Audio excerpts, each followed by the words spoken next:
आज ना व्हिडिओची सुरुवात देवाच्या पूजेपासूनच केली आहे। इकडे देवाचं तेल पण संपलं होतं ना, मी वेगळंच ठेवत असते। मग ते देवाचं तेल पण काढून घेतलं आणि असं हळदी कुंकू वाहिलं आणि दिवा लावून दिला होता ना देवाला। म्हटलं आता देवपूजा झाली, आता पोटपूजेचं बघावं।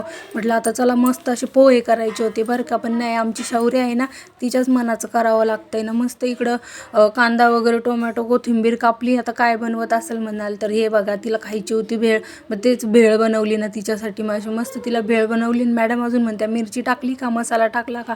म्हणलं टाकला मॅडम। मग साहेबीनबाईंना अशी भेळ दिली आणि मग मी पण, मला नाही आवडत मग मी अशी मस्त मॅगी केली माझ्यासाठी आणि गरम गरम मॅगी खाली। काय नाही अहो, एकच घास खाल्ला तर आमची मॅडम रडायला लागली ना, मग तिला घेऊन बसले परत।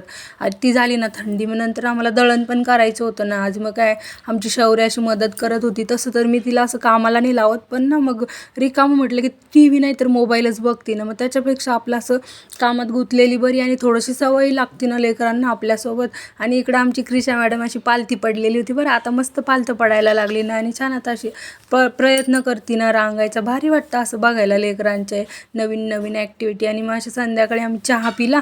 पप्पा पण आलेले होते ना घरी, पप्पासोबत क्रिशा खेळत होती ना। मग नंतरून पप्पा चालले होते ना बाहेर दळण ठेवायला। म्हटलं चला आपण पण थोडंसं बाहेर फिरून येऊ ना म्हटलं। आणि क्रिशाला पण छान वाटतं ना असं बाहेर नेलं की नवीन नवीन झाडं वगैरे दिसतात तिला, असं माणसं दिसतात, मस्त असते ना। मग चला इथंच एंड करते।